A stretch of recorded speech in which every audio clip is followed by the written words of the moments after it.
হরে কৃষ্ণ, রাধে রাধে। শুধু কৃষ্ণ ভক্ত, গৌর ভক্ত, হরিভক্ত, আমার মা সকল, বাবা সকল, আপনাদের প্রতি প্রত্যেকের চরণে আমার সশ্রদ্ধ প্রণাম। প্রণাম জানাই সাধুগুরু বৈষ্ণব মণ্ডলীর চরণে। অনলাইনে উপস্থিত যত আমার দাদা মায়েরা, আত্মীয় স্বজন, ভাই বন্ধু, ভক্ত শ্রোতা, সাধুজনা গুণীজনা রয়েছেন, আপনাদের প্রতি প্রত্যেকের চরণে আমার সশ্রদ্ধ প্রণাম। অন্তরঙ্গস্থল থেকে অনেক অনেক ভালোবাসা, অভিনন্দন। বলুন আপনারা কেমন আছেন? আশা করি প্রাণ গোবিন্দ রাধারানীর কৃপায় সকলেই ভালো আছেন। আমিও আপনাদের অনেক অনেক আশীর্বাদ ভালোবাসায় খুব ভালো আছি। তো বাবা, আজকে আপনাদের সামনে যে পালা প্রসঙ্গে আমি বর্ণন করব দেহতত্ত্বের বিষয়। যে পৃথিবীতে এক আশ্চর্য নারী দেখতে পাই, তো সেই নারীর কি বলছে, এক রমণীর 4 জনা স্বামী, তার আছে জনি 3খানি। ওই রমণীর কাছে পেল বলো কোন স্বামী। তার আবার কি হয়েছে, সেই রমণীর মূল্য 1 স্বামী, ঘরে থাকতে 3 স্বামী। কেমনে বিধবা হবে, কেমনে সে বিধবা হবে, ও গুরু বলো গো শুনি। তো এটা আপনাদের কাছ থেকেই এই প্রশ্নটা উঠে এসেছে। আমাকে সবাই গুরুমাতা, গুরুজি বলছেন, এরকম প্রশ্ন কিন্তু ছুড়ে দিয়েছেন। সেই প্রশ্নটা আমাকে ভালো লেগেছে, তাই আজকে আপনাদের সামনে আমি ব্যাখ্যা রাখবো। আবার কি বলছে, সেই রমণী স্বামীদের সাথে করে না সহবাস, কেমন করে হইল পুত্র, গুরু করিবে প্রকাশ। তো এত বড় কোশ্চেন আমাকে করে দিয়েছেন। আবার বলেছেন, এই পৃথিবীতে কি বলছে, এই দুনিয়ায় আশ্চর্য যে নারী, পুরুষের মুখে আছে গোপ আর দাড়ি, নারীদের মুখে কেন গজায় না গোপ আর দাড়ি। তো এতগুলো প্রশ্ন আমাকে ছুড়ে দিয়েছে, একটা পুরো গান। তো গোসাই চাঁদ খাবার এই গানটা আমি শ্রবণ করেছি আগে, কিন্তু ব্যাখ্যাতে এখনও যায়নি। তো আপনাদের মুখে এই প্রশ্ন এসেছে, তো চলুন আজকে আমরা ব্যাখ্যা করব। এর মধ্যে দিয়ে অনেক প্রশ্ন উত্তর আপনারা পেয়ে যাবেন। তাই আপনাদের কাছে অনুরোধ করছি, ভিডিওটা একদম স্কিপ না করে পুরো ভিডিওটা দেখতে থাকুন। আর যদি ভিডিও দেখে ভালো লাগে, অবশ্যই চ্যানেলে লাইক, শেয়ার, কমেন্ট করে চ্যানেলটি সাবস্ক্রাইব করে পাশে থাকবেন। তার আগে বলতে চাই, যিনারা আগে থেকে আমার চ্যানেল সাবস্ক্রাইব করে আমার ছোট্ট বড় ভিডিওগুলো দেখছেন, আপনাদের প্রত্যেকের চরণে আমার সশ্রদ্ধ প্রণাম, অন্তরঙ্গস্থল থেকে অনেক অনেক ভালোবাসা, অভিনন্দন। যিনারা আমার চ্যানেলে এসেছেন, এখনও পর্যন্ত চ্যানেল সাবস্ক্রাইব করেননি, আপনাদের কাছে অনুরোধ থাকছে বন্ধুগণ, যদি ভিডিও ভালো লাগে অবশ্যই চ্যানেলে লাইক, শেয়ার, কমেন্ট করে চ্যানেলটি সাবস্ক্রাইব করে পাশে থাকবেন। তো চলুন আমরা ভিডিওতে প্রবেশ করি। ওম অখণ্ড মণ্ডলাকারং ব্যক্তং যেন চরাচরম তৎপদং দর্শিতং জ্ঞান তস্মৈ শ্রী গুরুবে নমঃ। ওম অজ্ঞানতিমিরান্ধাস্য জ্ঞানাঞ্জন শোলকয়া চক্ষুরুন্মিলিতং যেন তস্মৈ শ্রী গুরুবে নমঃ। গুরু কৃপাহি কেবলম, গুরু কৃপাহি কেবলম, গুরু কৃপাহি কেবলম। তো একটা গানে আমি শুনেছিলাম, কেমন বলছে, গুরু কেমনে করব সাধন ভজন, গুরু কেমনে করব সাধন ভজন, ও গুরু আমার মনের অন্ধকার গেল না, এই তত্ত্ব কথা জানতে গুরু মনের বাসনা। কেমনে করব সাধন ভজন, আমার মনের অন্ধকার গেল না, এই তত্ত্ব কথা জানতে গুরু আমার মনের বাসনা। আমি সাধন ভজন কিছু জানি না, জানি কি শুধু ঘুম, আহার বিহার, চাওয়া, টাকা পয়সা, শোয়া, এগুলোই জানি। কিন্তু আমার মনের অন্ধকার এখনও ঘুষলো না, কি করে আমার সাধন ভজন হবে। অনেকেই বলে, দিদি ভাই আমি এখনও গুরুর সন্ধান পাইনি, কি করে সাধন ভজন হবে, আমি কি তার কৃপা পাবো, কোথায় গেলে তা হবে, এই একটা প্রশ্ন। আর কি প্রশ্ন, তো গুরুর কাছে প্রশ্ন রেখেছিলেন, আমাকেও প্রশ্নটা করে দিয়েছেন, পুরো গানটা তুলে দিয়েছেন, তো আমি গানটাও তুলে নিয়েছি। বলে কি, দেখি এই দুনিয়ায় আশ্চর্য যে নারী, কেন এই নারীর মুখে গজায় না গোবদারি। আর কি বলছে, যে জাতি আমরা দেখি, যে 2টা জাতি পৃথিবীতে দেখি, কি যে একটা নারী আর একটা পুরুষ। যদি হিন্দু, বৌদ্ধ, মুসলিম, খ্রিস্টান, নানা ভাষা, নানা মত, নানা পরিধান, বিবিধের মাঝে দেখো মিলন মহান। অনেককে আপনারা কিন্তু জাতিতে পরিণত করেন, সবাই বলেন আমরা এটা জাতি, আমরা হিন্দু, আমরা মুসলমান, এটা সেটা বলেন। এগুলো কিন্তু জাতি নয়, এগুলো হচ্ছে এক একটা সম্প্রদায়। যাদের এতগুলোর মধ্যে যাবেন, এই সম্প্রদায়গুলোর মধ্যে ঘুরবেন, দেখবেন এক পুরুষ আর এক নারী, সে শিশু হোক, বেটা ছেলে মেয়ে ছেলে বাচ্চা কাচ্চা সবার মধ্যে এই পুরুষ আর নারী দুইটো জাতি আমরা দেখতে পাই। তো পুরুষের দেখেছি মুখে গোঁফদাড়ি, কিন্তু নারীদের কেন নাই? অবশ্যই আমরা উত্তরটা খুঁজে নিতে হবে। এতগুলো প্রশ্ন যখন করেছেন তাহলে অবশ্যই আমাদের উত্তরটা আমাদের খুঁজতে হবে। তো কি বলছে, এই দুনিয়ায় আশ্চর্য যে নারী পুরুষের মুখে আছে গোঁফদাড়ি। বলি এই আর কি বলছে, নারীদের মুখে কেন গজায় না গোঁফদাড়ি? আমার অত গান করার সময়ও নেই। তো বলছে নারীদের মুখে কেন গোঁফদাড়ি নেই? তো বলছে এই কথাটি হে দয়াময় আমায় তুমি বলো না, তত্ত্ব কথা জানতে আমার মনের বাসনা। অবশ্যই জানতে হবে, জানাবো, আপনারা শ্রবণ করুন, মন প্রাণ দিয়ে শ্রবণ করুন। তো বলছে এক রমণীর 4 জনা স্বামী আর আছে জনি 3খানি, ওই রমণীর কাছে পেল বলো কোন স্বামী। এই কথাটি হে দয়াময় আমায় তুমি বলো না, তত্ত্ব কথা জানতে গুরু মনের বাসনা। গানটা পুরো তুলে দিয়েছে, আমি দেখাবো আপনাদের কোন কমেন্টে দিয়েছে, ঠিক আছে। তো কি বলছে, সেই রমণীর মূল্য 1 স্বামী, ঘরে থাকতে 3 স্বামী, আর কেমনে বিধবা হবে ও গুরু বলো গো শুনি। 4টা স্বামী ছিল সেই রমণীর, কিন্তু একটা স্বামী মারা গেল। কি করে তাহলে বিধবা হয়? 4টা যদি স্বামী থাকে, একটা মেয়ে যদি বিবাহ করে 4 জনকে, তাহলে একটা স্বামী যদি মরে যায় সে কি করে সিঁদুর শাখা উঠিয়ে দেয়, তাই না? এটা একটা ভাবার বিষয় আছে। ওটাটা দেহতত্ত্ব আপনারা শুনতে থাকুন, অনেক প্রশ্নের উত্তর পাবেন এর মধ্যে দিয়ে। আবার কি বলছে, সেই রমণী স্বামীদের সাথে করে না সহবাস,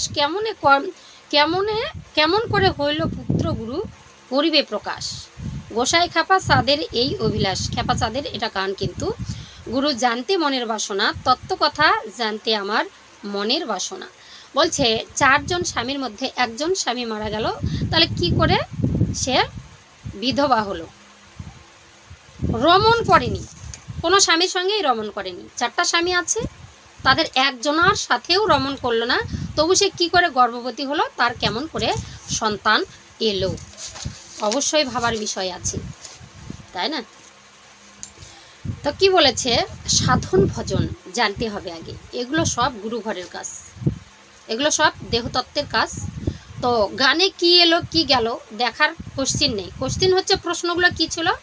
একটা রমণীর 4টা স্বামী, তার 3টা জনি, তাহলে কোন রমণী কোন স্বামী তাকে কাছে পেল?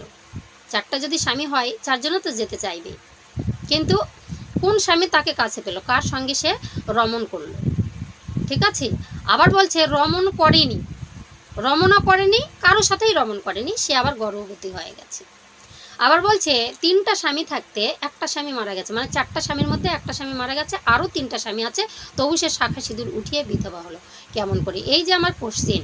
এই পৃথিবীতে পুরুষ নারী অনেক দেখতে পাই, পুরুষের গোঁফদাড়ি দেখতে পাই, নারীর কেন দেখতে পাই না? খুব গভীর ঘরের কথা, খুব গোপন ঘরের কথা আমরা শুনবো, ঠিক আছে। তো বলছে সাধন ভজন টাকা দিয়ে বাজারে কিনতে পাওয়া যায় না। আপনি যদি বলেন যে কলকাতার বাজারে বা এদিকে ওদিকে আমরা 10 টাকা দিয়ে সাধন কিনবো, 10 টাকা দিয়ে ভজন কিনবো, তবে যাবেন, কিন্তু কেউ বলবে এই সব জিনিস তো আমাদের এখানে নেই। কোথায় গেলে আমরা পাবো?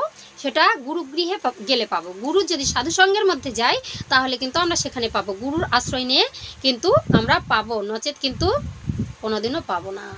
তো বলছে ভক্তি ছাড়া অন্ধকার, মনের অন্ধকার কখনো দূরীভূত হয় না। তাহলে ভক্তিটা কোথায় পাবো আমরা? ভক্তিটা আমরা কোথায় পাবো? আর সাধন ভজনই বা কোথায় পাবো? বলছে ওরে সাধন ভজন নাই রে সহজ, গেলে ওই কলকাতার ওই বাজারে, তত্ত্বের খবর জানতে হবে সাধুর বাজারে, তত্ত্বের খবর জানতে হবে সাধুর বাজারে, ওই না গুরুর ঘরেতে। তত্ত্বের খবর যদি জানতে যান বাজারে গেলে কিনতে পাবেন না। তত্ত্বের খবর কোথায় পাবো? সাধুর বাজারে। সাধু সঙ্গ কোথায় হয় না? বাউল উৎসবে হয়, পথ কীর্তনে হয়, তাই না? আর হরিবাসরে হয়, সেটা হচ্ছে হরিবাসর, মানে কৃষ্ণ গোবিন্দের সেই নাম কীর্তন হয়, সেখানে পাওয়া যাবে না, যেতে হবে আমাদের সাধুর বাজারে। তবে আমরা এই তত্ত্বগুলোর হদিশ পাবো। এক রমণীর 4টা স্বামী, কারো সঙ্গে সহবাস করলো না, সহবাস না করলে কি করে সন্তান আসে পেটে? সত্যি একটা। তো কি বলছে, গুরু সঙ্গ সাধু সঙ্গ করলে আর প্রেমের প্লাবন আসে, সেই প্লাবনের জলে ভেসে ভেসে। তো গুরু সঙ্গ সাধু সঙ্গ করলে প্রেমের সেই প্লাবন আসে। কেমন বলছে, যদি কামকে আমরা প্রেমে পরিণত করতে চাই তাহলে সাধুগুরু বৈষ্ণবের সভাতে যেতে হবে। তো এখানে আমরা যেতে পারি না, কেন জানেন? যে একসময় প্রচণ্ড বন্যা এসেছিল, বন্যায় বাবা প্লাবন আসে, তাই না? সেরকম সাধুর গৃহে যখন যাবেন, গুরু আশ্রয়ে যাবেন, তখনও আপনার প্রেমের প্লাবন আসবে, মনের মধ্যে প্রেমের প্লাবন। তো কেমন প্রেমের প্লাবন আমি বলছি। তো ওই বন্যার মধ্যে একজন ব্যক্তি ভাবলো, মানে তার একটা বেগুনের চাষ ছিল বা পটলের চাষ ছিল, প্রত্যেক দিন পটল চাষ করতো, তার কিছু ঝুড়ি আছে ও ডালা মাথায়। তো কি করে, প্রত্যেক দিন ওগুলো নিয়ে ওই বেগুন তুলতে যায় বাবা। তো বন্যার চোটেও ওই বেগুন বা পটলের ক্ষেতটা পুরো ডুবে গিয়েছে, পুরো ডুবে গিয়েছে। জল হির হির করে গ্রামের মধ্যে ঢুকছে, দেখছে যে ঘরবাড়ি সব ভেসে যাচ্ছে, এখন আর থাকা যাবে না। বাড়িতে সন্তান আছে, সন্ততি আছে, সংসার আছে, সবাই আছে, কিন্তু উনি কি করলেন, বলছে এখন কোথায় যাব আমি? তো দেখতে পেলেন কাছেই, এই বাড়ির পাশেই একটা সাধুর বাড়ি। তিনি একটু নাম কীর্তন করেন, তিনি একটু দীক্ষা শিক্ষা দেন, তার কাছে চলে গেলেন, গিয়ে প্রণাম জানালেন। বলছে কি মনে করে এলে? তো বলছে আমাদের ওইদিকে তো বন্যা ঢুকেছে, তো এই জায়গাটা তো উঁচা, এই গ্রামটা, তাই আমি আপনার কাছে চলে এসেছি, কটা দিন থাকবো মনে করছি। তো উনি কী করেছেন, ওই যে বেগুন তোলার অভ্যাস ছিল, পটল তোলার অভ্যাস ছিল, তো ওই যে ঝুড়িগুলো, ঝুড়ির মায়া ত্যাগ করতে পারেনি, ঘরের মধ্যে বেড়াতে ওই ঝুড়িগুলো দড়ি বেঁধে বেঁধে রেখে দিয়েছে বাবা, টাঙিয়ে রেখেছে, বুঝতে হবে কথাগুলো। তো যখন টাঙিয়ে রেখেছে, তো কটা দিন পরে ওই জল গ্রাম থেকে নেমে গেছে। তো এইবার ওই সাধু বাবাকে বলছে, বাবা রে, আমি তো একটু বাড়িতে যাব, বউ বাচ্চারা তো আছেই, ঘর বাড়িটা ভেসে গেল নাকি, কি যে হলো, তো এখন ঘরে ফিরতে হবে। সাধু বলছে চলো তোমাকে একটু আগিয়ে দিয়ে আসি, তোমার বাড়িতে আমার যাওয়া হবে। এবার গিয়েছে, বলছে সঙ্গে সঙ্গে গিয়েই ওই ডালাগুলোকে খুঁজছে, কেন? পটল তোলা ডালা, ওই বেগুন তোলা ডালা। বেগুনের চাষ তো নষ্ট হয়েছে, কিন্তু ডালাগুলো নষ্ট হলে কি হবে, ডালাগুলো আবার তো কিনতে হবে। তাই ডালাগুলো এবার খুলতে গিয়েছে। প্রথমেই বাড়ি ঘরে কে কী করলো দেখার দরকার নেই, সে ওই বেড়ার দিকে নজর করে দেখছে, যেখানে দড়ি বাঁধে টাঙ্গে রাখছিল সেই দিকে নজর গেল। তো সাধু দাঁড়িয়ে আছে, বলছে যাও ডালাগুলো নামাও, তুমি তো প্রথমে এসে ডালাকে দেখেছো, তো ডালাগুলো একটু নামিয়ে নাও, ডালার মধ্যে কি আছে দেখি। তো ডালা যেই না নামালো, ওই ডালার মধ্যে বন্যার প্লাবনে ভয়ের চোটে সাপ আছে, ব্যাঙ আছে একখানে, যেই সর্প ব্যাঙকে ধরে গ্রাস করে। একটা তো আছে বিজি, আর একটা তো আছে মুরগি, যে বিজি মুরগি ধরে খায়। একটা তো আছে টিকটিকি, আর একটা তো আছে আরশোলা, ডালাগুলোর ভিতরে পেঁচিয়ে পেঁচিয়ে এগুলো বাস করছে। তো বিজিটা মুরগি ধরে খায়, সাপে খায় ব্যাঙে, এবার মুরগি খায় হচ্ছে বিজি, আরশোলাকে খায় টিকটিকি, কিন্তু কেউ খায়নি, সবাই গুটিমুটি হয়ে এক জায়গায় বসে আছে। কেন?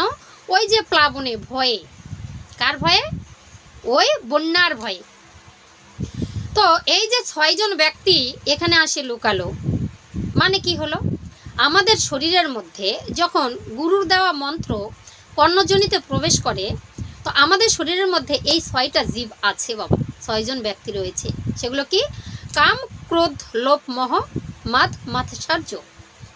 তো এরা কি করে, যখন গুরুর মন্ত্র আমাদের কর্ণে প্রবেশ করে, তখন প্রেমের প্লাবন আসে, তখন তাদের মধ্যে আর হিংসা থাকে না।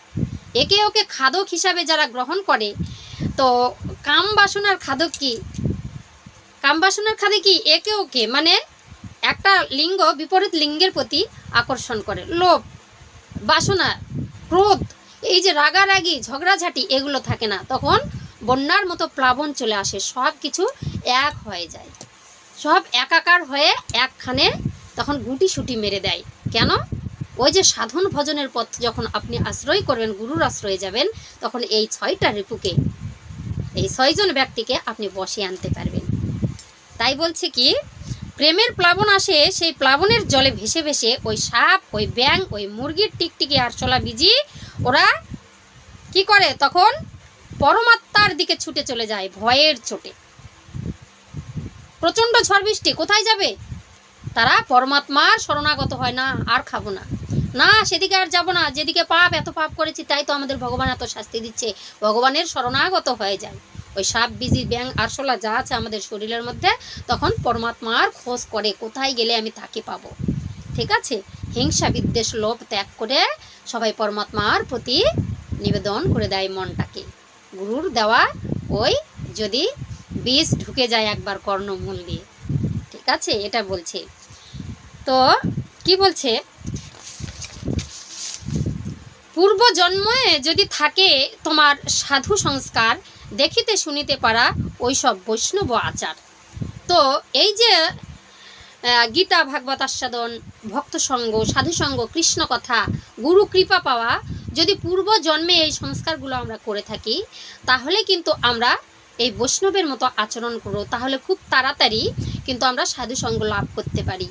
তো এখানে যারা ভিডিও দেখছেন সবাই আপনারা কৃষ্ণ কৃপা পেয়েছেন, গুরু কৃপা পেয়েছেন, নাও যদি নাম না নিয়েছেন তবু আপনাদের কৃপা হবে। বহু জন্মের স্বীকৃতির ফলে এই যে কৃষ্ণ কথা আলোচনা শ্রবণ করা যায়, সাধু সঙ্গের মধ্যে যাওয়া যায়, এটা আগের জন্মের সংস্কারের ফলে আমরা এগুলো প্রাপ্ত হই, ঠিক আছে। তো বলছে মনের অন্ধকার কি করে যাবে, তাহলে মনের অন্ধকারটা কি করে যাবে? আমরা সাধুর ঘরে গেলাম, আমাদের ছয় রিপুকে আমরা বশ করার শক্তি পেলাম, পূর্বের জন্মের স্বীকৃতির জন্য আমরা এই জন্মে বৈষ্ণবের মতো আচরণ করতে পারছি, আমরা কৃষ্ণ কথা বলতে চাইছি, আমরা কৃষ্ণ যেখানে কথা হচ্ছে সেখানে আমরা যেতে চাইছি, আমাদের কর্ণমূলে কৃষ্ণ কথা আসছে, এগুলো সব পূর্বজন্মের স্বীকৃতির ফলে। তাহলে মনের অন্ধকার দূর করবো কেমন? বলছে গুরু সঙ্গ করলে পরে, সাধু সঙ্গ করলে পরে মনের অন্ধকার দূরে যায় চলে।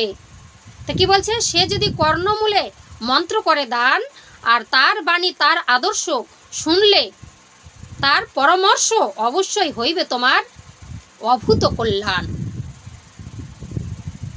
গুরুর বাণী, গুরু যখন যদি তোমার কর্ণমূলে মন্ত্র করে দান, অবশ্যই তোমার কল্যাণ হবে। তার আদর্শ শুনে, তার কথা শুনে, গুরু দক্ষিণা দেবার কোনো দরকার নেই, টাকা পয়সা দিয়ে কোনোদিনও কিনতে হয় না সাধন ভজন, শুধু গুরুর আদেশ পালন করে, গুরুর কথা শ্রবণ করে শিষ্যর কর্তব্য, তাহলেই তোমার মনের মধ্যে এই অভূত কল্যাণ আবির্ভূত হবে, তাহলেই মনের অন্ধকার দূরীভূত হবে, যদি গুরুর আদেশ পালন করতে পারি, তাই না। তো প্রশ্ন কি এলো, আবার বলছে দেখি আশ্চর্য নারী, কি কারণে নারীর মুখে গজায় না দাড়ি?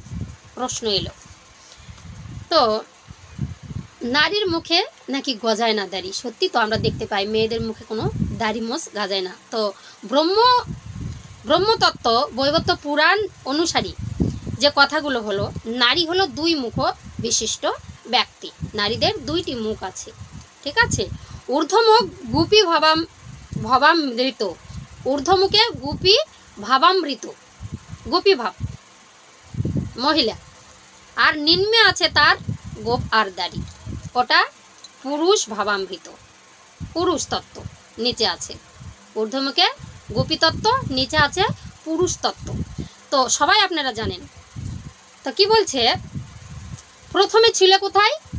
পিতার মস্তকে, বিন্দুরূপে ছিলে তুমি পিতার মস্তকে, কামাভাবে এলে তুমি মাতৃ জঠরেতে, সেখানে শ্যাওলাকারে নিরাকারে একটি আকার ধরেছ। এই যে দেখো জন্মতত্ত্ব।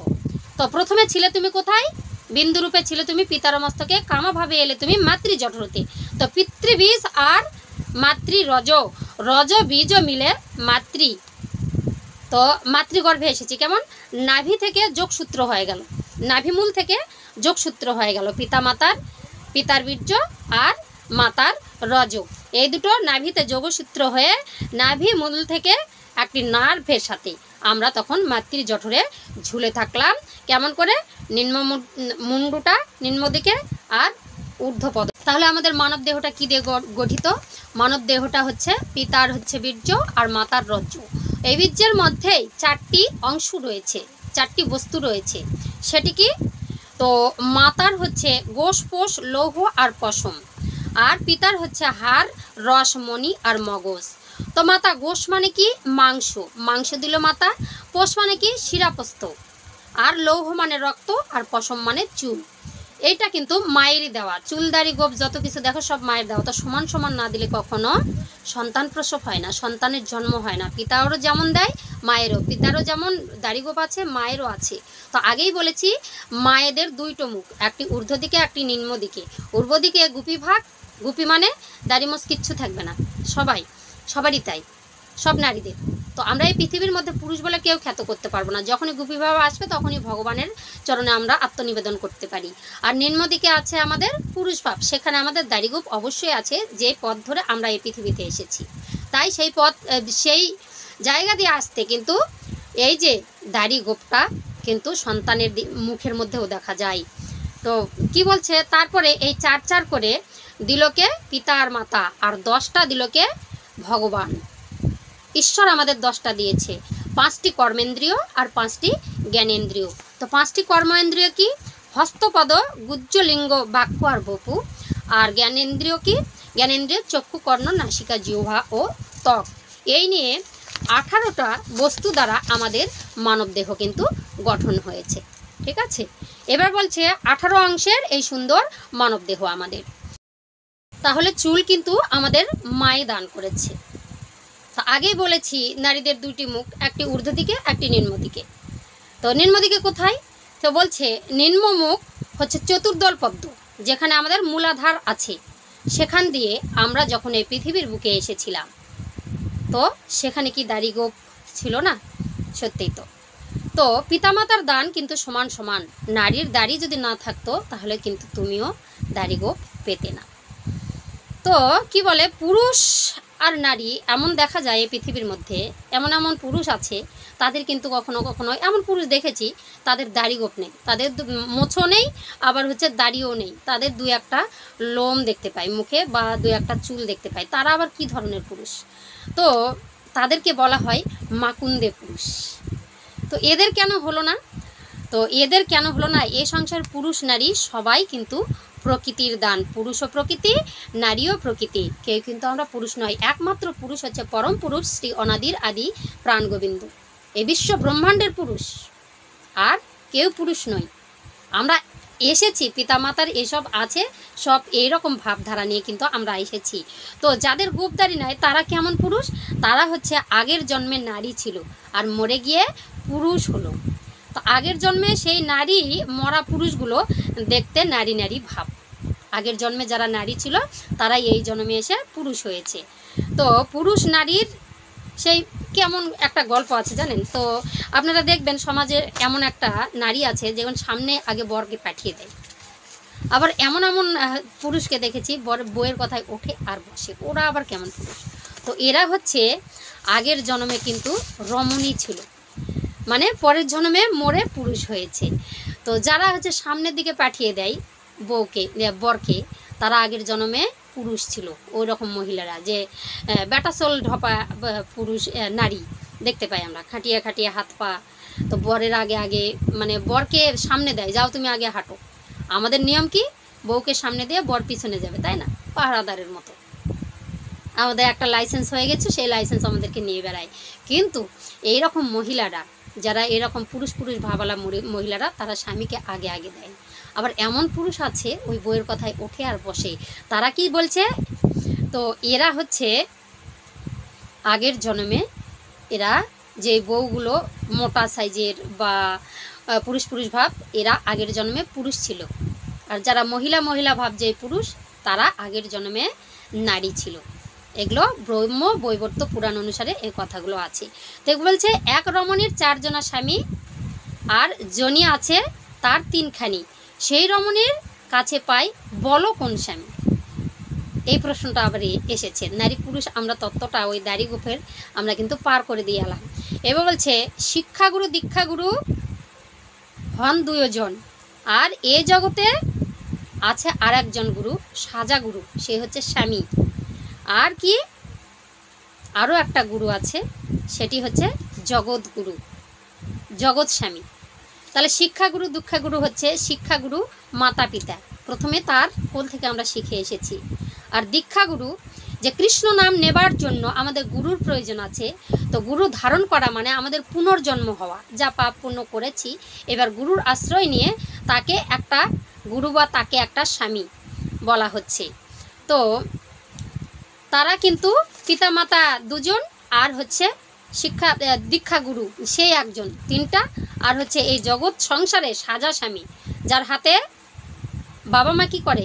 কিছুদিন বড় করে মেয়েদের, একটা সময় হলে ঘরে রাখতে পারে না, বরের হাতে তুলে দেয়। ওই যে বরকে সাজিয়ে গুজিয়ে যার হাতে তুলে দেয়, তার হাতে ওই কপালে সিঁদুর সিঁথি পর্যন্ত নিয়ে যেতে হয়, তাই না? তো বলছে এই যে স্বামী, মানে আমাদের যে 3 জনা স্বামী থাকতে 1 জনা স্বামী মরে গেলে তার কি করে বিধবা হবে? যেই স্বামীর হাতে সাজানো, স্বামীর হাতে সিঁদুর পড়েছি, যখন মরে যাবে, স্ত্রী বা শ্রীযুক্ত নামটা ছিল সেটা কেটে দিয়ে চন্দ্রবিন্দ্র হয়ে যাবে, তখন কি করবে? ওই মৃত স্বামীর পা দিয়ে, যে হাতের বৃদ্ধ আঙ্গুল দিয়ে সিঁদুর উঠিয়ে দিয়েছিল, আবার পায়ের বৃদ্ধ আঙ্গুল দিয়ে, বুড়া আঙ্গুল দিয়ে ওই সিঁদুর ঘুষে তুলে নিয়ে চলে যায়। তখন নারীটা বিধবায় পরিণত হয়, নারীটা তখন বিধবাতে পরিণত হয়। এই হচ্ছে স্বামীর বর্ণনা। তা কি বলছে? দীক্ষা নেবার পর নতুন জন্ম হলো, তো গোবিন্দ ভজনের জন্য। তো আমরা বলি না, গুরু ছাড়া গোবিন্দ ভজে সেই জন্য নরকে পচে। আপনি যত কৃষ্ণ কথা বলুন, যত 1 গ্লাস জল দেন লোকের কাছে, এটা আপনার পাপ হবে। যেই যাই গোবিন্দ ভজনা করবে গুরু ছাড়া, তার যে কৃষ্ণ কথা যারা শ্রবণ করবে তাদেরও পাপ হবে, এটা শাস্ত্রের প্রমাণ। তো এই হচ্ছে কথা। তো যোনি হচ্ছে আছে 3খানা। যোনি কি কি? এই যে আমাদের ডান কর্ণ বাম কর্ণ 2খানা যোনি। আর একটা যোনি আছে কোথায়? যে চতুর্দল পথে মূলাধার নাভির নিচে আমাদের একটা যোনি রয়েছে, যেই পথ বেয়ে আমরা পৃথিবীতে আসি, ঠিক আছে? ওই একটা। তো নারীদের 3টা যোনি। তো কি বলছে? চতুর্দল পদ্ম, চতুর্দল মূলাধারে কুণ্ডলিনী সহকারে জীবাত্মাকে বন্দি করে হয়েছে অচেতন। গুরুতত্ত্ব মন্ত্রবীজে কুণ্ডলিনী জাগ্রত হয় নিজে। সর্বষ্ঠাং সর্বশ্রিয়ে ক্রমে ক্রমে আরোহণ। সর্বষ্ঠাং লিঙ্গদ্বারে চন্দ্র সাথে চন্দ্রচূড়ে, নাভিপদ্ম মণিপুরে রাধাকুণ্ড সুশোভন। এ বলছে হৃৎপদ্ম অনাহতে শ্যামকুণ্ড পাবে দেখিতে। আর বলছে কণ্ঠপদ্ম পৃষ্ঠাচ্চ অগাচিত মন। তো গুরু যদি আমাদেরকে দেয়, তাহলে আমরা কুণ্ডলিনী জাগ্রত হতে পারি। গুরুর যে দম টানাটানি সব প্রাণায়াম শক্তি শেখাবেন, তো সেখানে আমাদের যে মূলাধার চক্রটা, যেখানে কুণ্ডলিনী বসে আছে, সেটা জাগ্রত হয়ে যাবে। একটি সর্প, আপনারা এর আগে দেহতত্ত্বতে শ্রবণ করেছেন কুণ্ডলিনীটা কি। সেটা একটি শক্তি, সেটা সর্প আকারে সেখানে কুণ্ডল পেকে থাকে। তো সেটা গুরু কর্মের দ্বারায় সেটা আপনি জেগে ওঠে। সেখানে কি বলছে? সব কিছু। তারপরে হচ্ছে এক এক করে এই যে 6 চক্রের যে বর্ণনা দিল, সেখানে কি বলছে? শ্যামকুণ্ড পাবে দেখিতে। কোথায়? হৃৎপদ্ম অনাহতে, হৃৎপদ্ম এখানে অনাহত চক্র, সেই হচ্ছে চক্র। তার বলছে কণ্ঠপদ্ম বিষ্ঠাচ্চ অগাচিত মন। যখনই আপনি এগুলো ভেদ করে আসবেন, তখন কিন্তু আপনার এগুলো কিছু থাকবে না। তো হিংসা, দেশ, রাগ, দুঃখ এগুলো কিছু আর থাকবে না। তখন আমাদের শরীরটা চৈতন্যময় হয়ে যাবে গুরুর সহবাসে। মানে সহবাসটা কি? গুরুর দেওয়া মন্ত্র যখন কর্ণের মধ্যে, দক্ষিণ কর্ণের মধ্যে প্রবেশ করে দেবে, এটাও একটা যোনি। কারোই সঙ্গে সহবাস করলো না, 4টা স্বামী আছে, কারোর সাথে সহবাস করেনি, এবার পেটের মধ্যে বাবা সন্তান এসেছে, কেমন করে? তো সহবাস না করে গর্ভবতী হলে কি করে, সেটাও একটা কথা। তো লালন ফকির একটা গান লিখেছিলেন, যেটা গোষ্ঠগোপাল গাইতেন, যে 6 মাসের এক কন্যা ছিল, 9 মাসে তার গর্ভ হলো গো, 11 মাসে 3টি সন্তান, কে করবে তার ফকিরি? চাঁদের গায়ে চাঁদ লেগেছে, আমরা ভেবে করব কি, চাঁদের গায়ে চাঁদ লেগেছে। এটা গোষ্ঠগোপাল সুন্দর করে গেয়েছেন। তো লালন ফকিরের গান আমাদের বোঝার মতো শক্তি নেই, সব কিছু দেহতত্ত্ব। তো 6 মাসের এক কন্যা ছিল। তো কি বলছে? গুরু যখন দীক্ষা দেয় কর্ণজনিতে, ডান কর্ণে নববিধা ভক্তি মন্ত্র প্রদান করে ওই কর্ণজনি দিয়ে। তিনিও এক স্বামী। এই জনিটাতে তার জীব দিয়ে এই মন্ত্রটা, এই যে নববিধা ভক্তি প্রদান করে। আমাদের সবারই আছে সত্য, রজ আর তম। আর গুরু কি দিচ্ছে? সহপ্রাণ, খান্তি, আর হচ্ছে যাব মৃত বচ জ্ঞান বিজ্ঞানম। আর কি বলছে? মাস্তিকল আর ব্রহ্মকর্ম সহভজন। যখনই এই নববিধা আপনার কর্ণমূলে প্রবেশ করে দেয়, তখন ষড়রিপু, আমাদের যে 6টি রিপু আছে, তো কি বলছে? 6 মাসের এক কন্যা ছিল। এই যে ষড়রিপু সবার শরীরের মধ্যে আছে, কি কাম, ক্রোধ, লোভ, মোহ, মাত, মাৎসর্য। আর কি বলছে, গুরু দিল আরও 9, তাহলে কি হয়ে গেল, 6 আর 9 11 হলো, তাই না? তো যেদিন গুরু দান করেন এই নববিদ্যা, তাহলে আমাদের 6 আর 9 11 মাসের কিন্তু কি বলছে 3টি সন্তান আসবে। সেই সন্তান কি, জ্ঞান অন্তে বিবেক, বিবেক অন্তে বৈরাগ্য। আগে আসবে জ্ঞান, গুরুর যখন মন্ত্র আমাদের কর্ণমূলে প্রবেশ করবে, প্রথমেই আসবে আমাদের জ্ঞানের উদয় হবে, তারপরেই আপনার বিবেক আসবে। যখনই গুরু মন্ত্র দিবে আমি এটা করব না, এটা পাপ, এটা পূর্ণ, এই যে বিবেকটা, যখনই বিবেক জাগ্রত হবে তার অন্তেই আপনার বৈরাগ্য উদয় হবে। এই যে 3টি সন্তান, 11 মাসের 3টি সন্তান কে করবে, তার ফকিরি, কাউকে ফকিরি করতে হবে না, এমনি এমনিই উদয় হয়ে যাবে, কারোর সঙ্গে সহবাসেরও দরকার নেই। এই 3টি সন্তান গুরুর দেওয়া মন্ত্রের ফলেই আপনার দেহের মধ্যে হবে, সেটা আপনি পুরুষ বা নারী, এখানে কেউ নয়, সবাই আমরা প্রকৃতি। গুরু ঘরে গেলে সবাই আমরা প্রকৃতিতে পরিণত হয়ে যাই, আমরা গুপিভাবে চলে আসি। তো সবারই, পুরুষ বা নারী সকলেরই পেটে এই সন্তানটা, এটা গর্ভের মধ্যে চলে আসে। এই সন্তানগুলো প্রসব করেন বিনা সহবাসে। পুরুষের কাউকে সহবাস করতে হবে না, পুরুষের মনের মধ্যেও এটা চলে আসবে। এটাই হচ্ছে সন্তান রূপে ব্যাখ্যা দিলেন, উদয় হয় এই 3টি সন্তান। তো এগুলো সব হচ্ছে গুরুগৃহের কাজ, সাধন ভজন। এগুলো সাধন ভজন জানতে গেলে আগে যেতে হবে সাধুর ভজনে। এই টাকা পয়সা দিয়ে ওই কলকাতা বা রানীগঞ্জ, টালিঘাট এগুলোর মধ্যে কোথাও পাওয়া যায় না বাবা। তো যাই হোক, আজকের দেহতত্ত্ব আপনাদের কেমন লাগলো আমি জানি না, তবে হ্যাঁ, এর মধ্যে অনেক প্রশ্ন আপনারা পেয়েছেন, আমি এটুকু আশা করি। তো এরকম ভিডিও পাওয়ার জন্য আপনাদের কাছে অনুরোধ করব, ভিডিও যদি ভালো লাগে অবশ্যই চ্যানেলে লাইক, শেয়ার, কমেন্ট করে চ্যানেলটি সাবস্ক্রাইব করে পাশে থাকবেন। তো চলুন আজকে আমরা বিদায় নেই, আবার পরে ভিডিও নিয়ে আপনাদের সঙ্গে দেখা হবে। জয় শ্রীকৃষ্ণ, রাধে রাধে, প্রেম সে বলো রাধে রাধে।